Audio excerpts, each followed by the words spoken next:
dala ko yung sasakyan.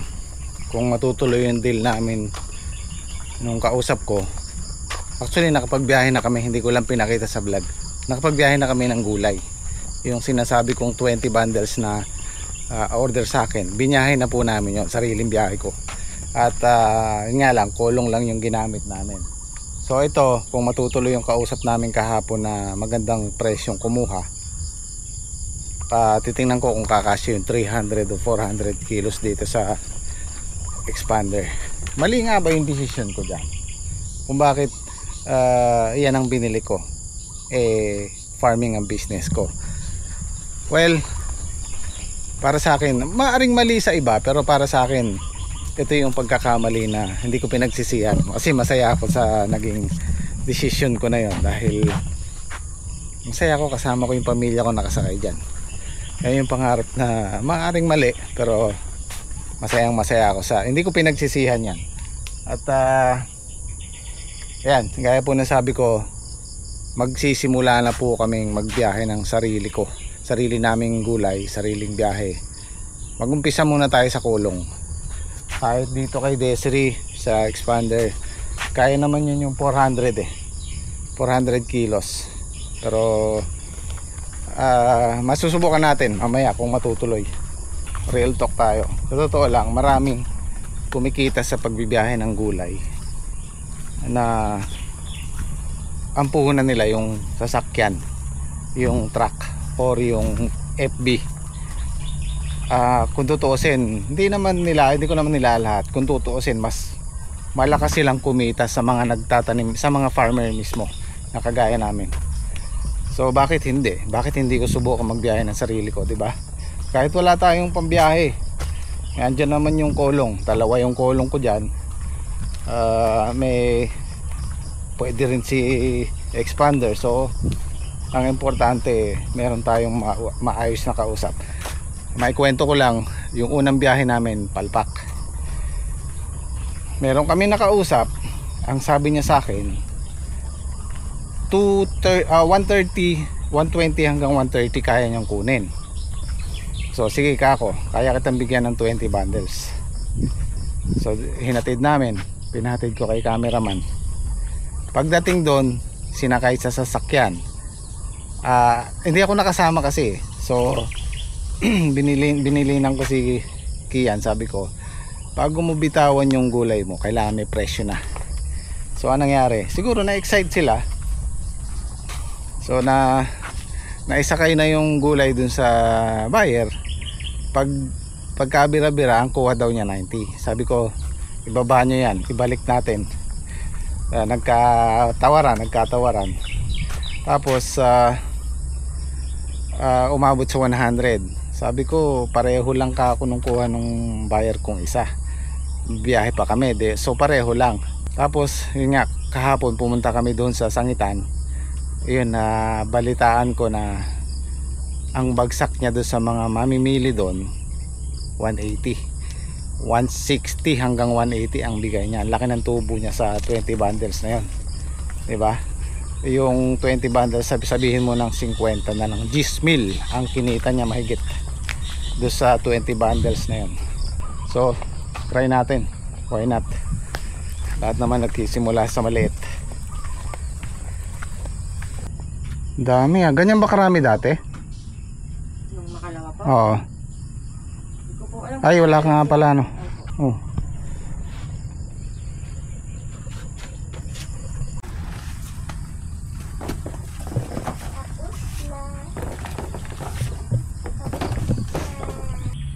Yan, kagaya niyan, meron tayong paparating na gulay sa ito December, sitaw January. Tapos magtatanim pa kami ng ampalaya dito. So yung ampalaya namin, mahigit sa hektarya na kung sakasakaling magpang-abot to. Bali, ang ulitin ko po, ang hawak naming nirerentahan kong tinatamnan nasa 6 na hektarya. Ang natatamnan namin doon nasa 4 na hektarya lang. Pagtagulan kasi mababa yung iba. So nung una kasi nagumpisa kami, ulitin ko sa mga bago nating manonood, nagumpisa kami sa kalahating hektarya. Actually wala pa, 4,000 square meter lang. So hindi ko pa naisip na magbibiyahe ng sarili kasi nga paunti-unti lang yung na-harvest namin. So sa ngayon kaya na may tonelada 500, so sa isang gulay, so marami-rami na rin. Kaya ako naisipang magsarili ng biyahe. Gaya nga nung nag-comment, sabi niya, Sir James, sa 20 pesos na nawawala sa inyo, malaking bagay na. Ay sabihin natin 10 piso kung tonelada, 10,000 ka agad. What more pa kung 20 pesos or 30 pesos ang nawawala sa amin. So kalimitan kasi gaya na sabi ko kanina, ang farmer ang kung sino yung may sariling tanim, sa yung maliit ang kinikita. Kasi nga hindi sila nagbibiyahe. Ang malakas kumita yung mga may sariling sasakyan. Kaya ako nangangarap na kumuha ng pambiyahe. So bakit hindi yun ang una kong kinuha? Kasi nga po, nagsimula lang kami sa maliit. Hindi ko naisip na ganito karami yung magiging gulayan namin. At masaya ako dun. Pangarap ko yun eh, diba? Hindi nyo man nakikitang madalas kong gamitin or hindi man siya nakakatulong sa business ko, pero para sa pamilya, proud na ako dun. So yan na yung palay natin. Pipitas tayo bukas. Yan, mahirap pantansyahin yan kung susulong o aatras.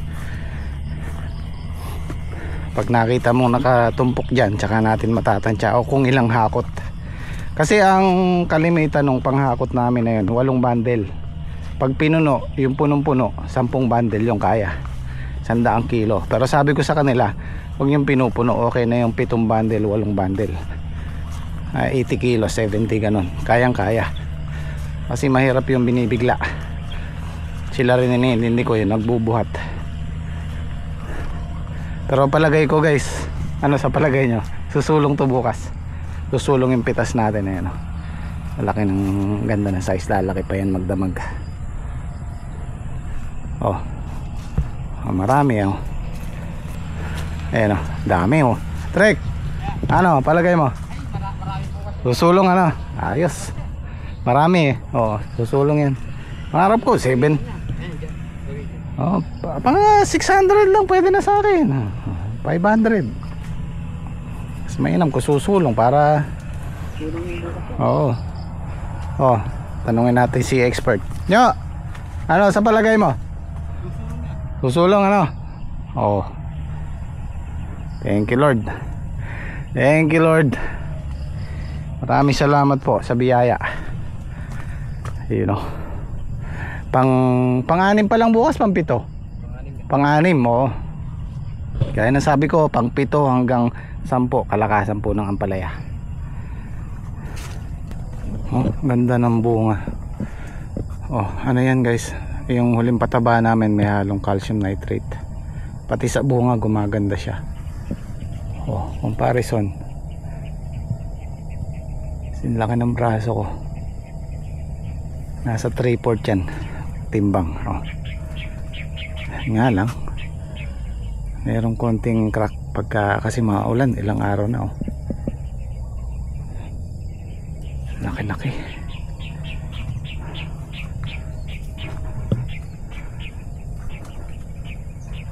Ayan, pasulong na po yung harvest natin yan. Sana tuloy-tuloy.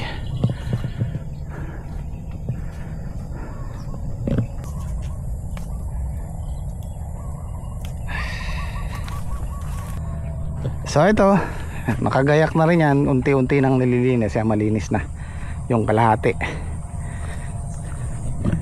By December, first week ng December, baka makapagtanim kami dyan. Yan, 12 tray, 1,200 na puno na mestiza. Maraming nagre-recommenda sa akin ng Dynasty. Siguro next next crop natin, try natin yan. Alam ko kasi maraming Dynasty dito sa amin, tag-ulan, maganda siya, ano siya sa crack, may resistance siya sa crack pag tag-ulan. Tag-araw hindi ko pa nakitang tinanim dito yung sa amin, so subukan natin someday, soon pala.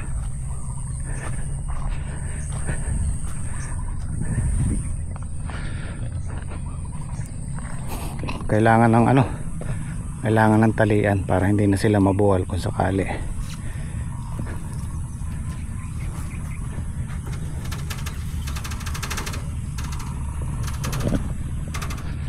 Kabila yan, one ply banana twine po ang gamit namin na yan, kabilaan. Tapos habang tumataas siya, nakaipit yan.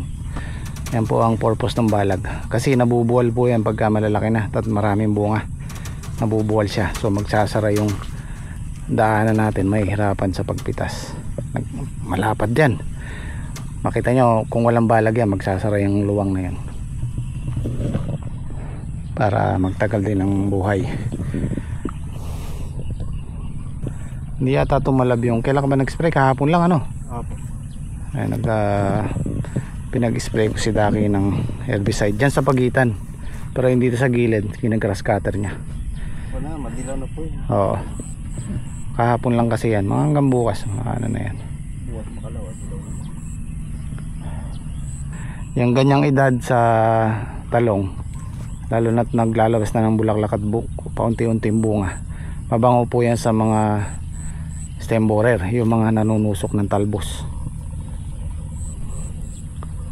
So ano lang po gamit namin yung Propea na haluan namin ng Brudan. Medyo mahal nga lang. Ayan, nakatali yan magkabila. Tapos sa ilalim meron din para hindi siya mabubuwal. Oh, kain tayo. Bisita tayo si Tone. Ay, ang pinsan. Pamangkin.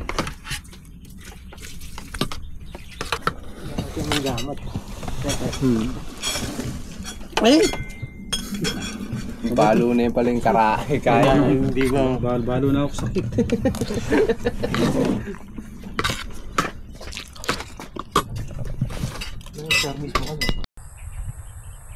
Naririnig nyo ba yung ulan? Ayan, ulan yan sa gawi dyan. Malakas-lakas yan. Oh, ay. Chainsaw sana kami nyo. Sinara mo? Sinong dalawa? Tara, ayan na ulan, malakas. Yun lang is mo, sinara mo. Yun lang is.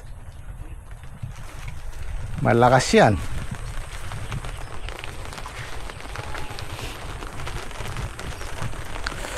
Ayan nabali na tong ilang piraso pala yung bunga, nabali na ito kasing pamakpak namin na to, pinaggamitan na yung bukawi, kaya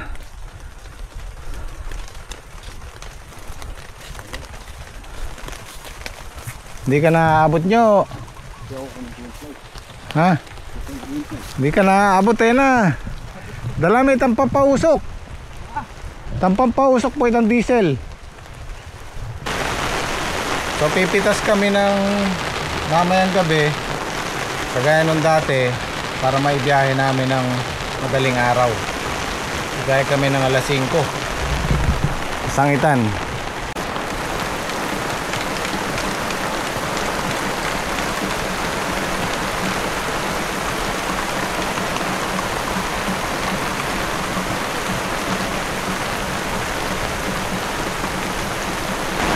Naka-schedule sana kami pag magpatuloy bago pumitas. Ayan na, libre na.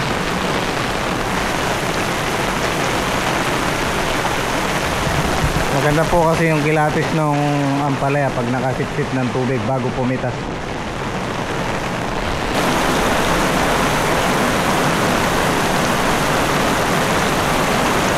Lumakas na.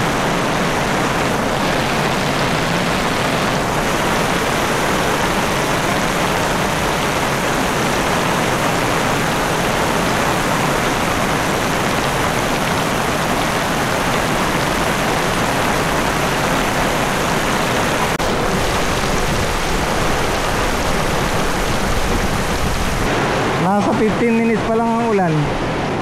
Meron na laman yung ano natin, ang palayahan. Malakas yun.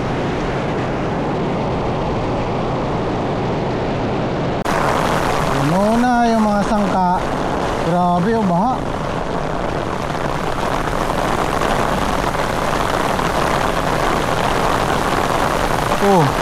Sapaw lahat.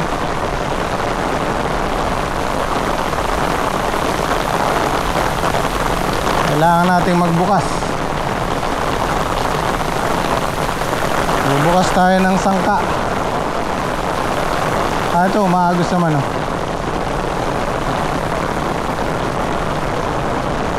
Grabe, lakas.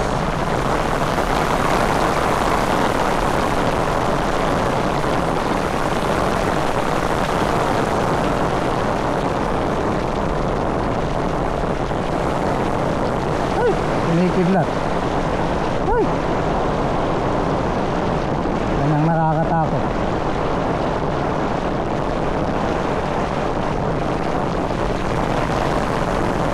Grabe, lakas.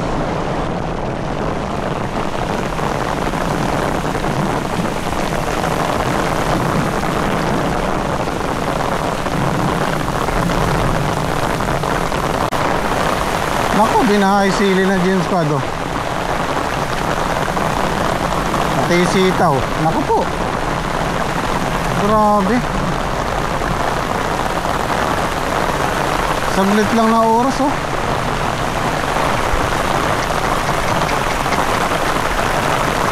Patay.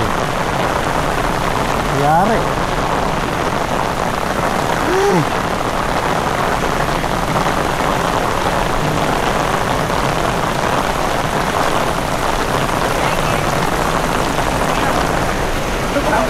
Ha? Kumikidlat dun eh. Ha?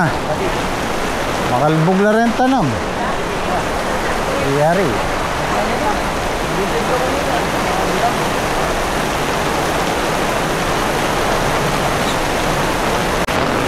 Ayan, 30 minutes lang yan yung ulan. Oh. Higa lahat ng sitaw eh oh.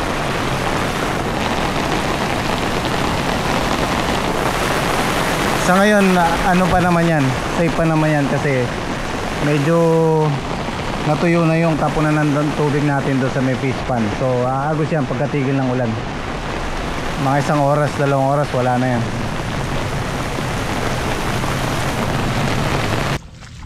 Ayan. Lubog na po ang aming talong.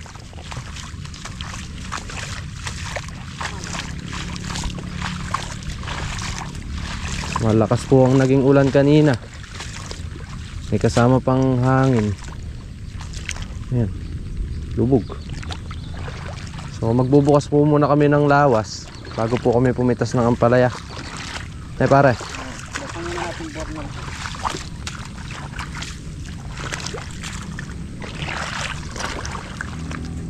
Paanda rin kaya natin makina pare. Ha? Ay oo nga pala. Lalim mo. Lubog na yung talong. Oh. Sarado ba to? Bukas to na eh. Nakabukas ba yan? Nakabukas lahat yan pare.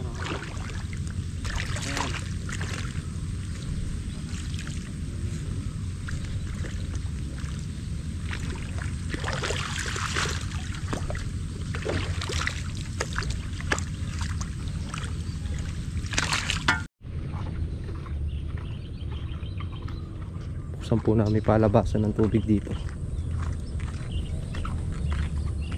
para kahit pa paano magbawas-bawasan yung tubig dito sa talungan. Malalim na. Oh.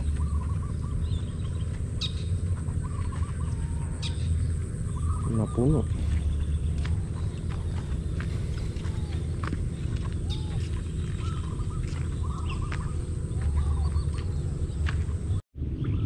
Kailangan po nating buksan to para lumabas yung tubig.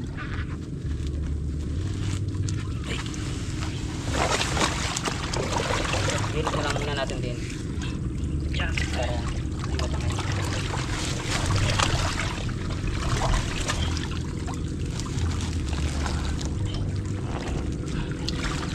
Bakal. Yun.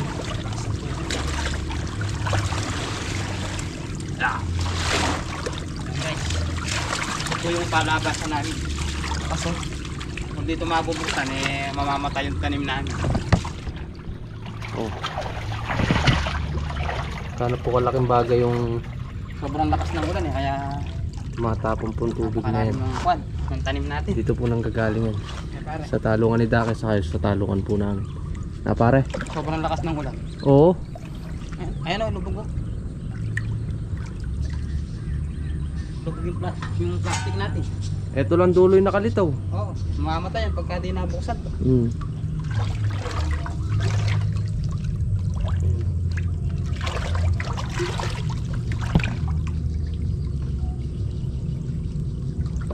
Pati talong ni Dang, lubog o.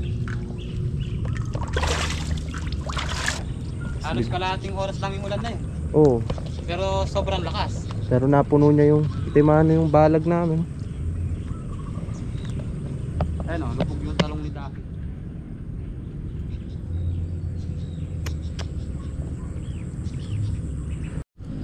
Try natin angat pare. Angat natin na. Ayan pa na para, madali na.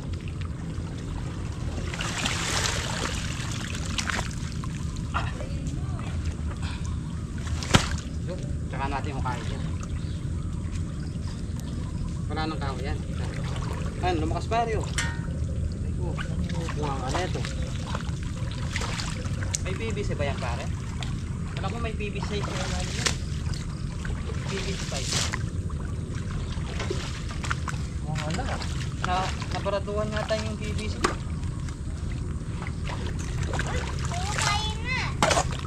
Okay na siguro pare, malalim na.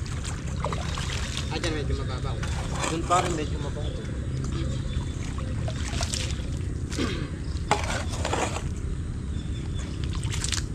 Sarado pala ito pare. Parang muna dyan. Sarado pare. Sarado yung pornad. Oo. Kasi na nagsara. Hindi, kurang ko. Sarado sa mga tao. Tao. Ang bilis ang takbo namin ito dito. Nabuksan nyo na nandun kaya? Oo. Puro barado naman eh. Diyan na muna tayo mag-parking. Hindi pwedeng pumasok yung motor din eh. Lakas ng agos oh. Kapag... Kanina kapaibabaw lang yung tubig dyan eh. Budol! Papunta na dun yan sa dulo. Para mga kulot po tubigin mo nila. Oh, para nat... Mabilis sumupa ano? Ito yun ah. Bilis mo pa eh. Hindi naman kasi siksik sa Hmm. tubig ng lupa eh. Natigang din siya. Ay, Budol! Kaya lang, sa lampak ang sita oh. yung sili kaya natin pare. Yung sili tayo. Tayo. Oo, magandang sili. Para lang binalawan yung pataba natin. Oo, parang magbandaw lang. Ano ba yan? Iyon eh. Pang alam ko na yan. Ikaw na lumabas. Ayaw mo? Ikaw na. Ay, kolo. Saan mo lang? Ibigyan na nga kita eh. Panghingi sa akin pang chinchin. Ba, mamaya. Bumili ka na kaya? Para isang labasan na lang, ano? Hello! Oo, magpampa yan, magsarado. Susi,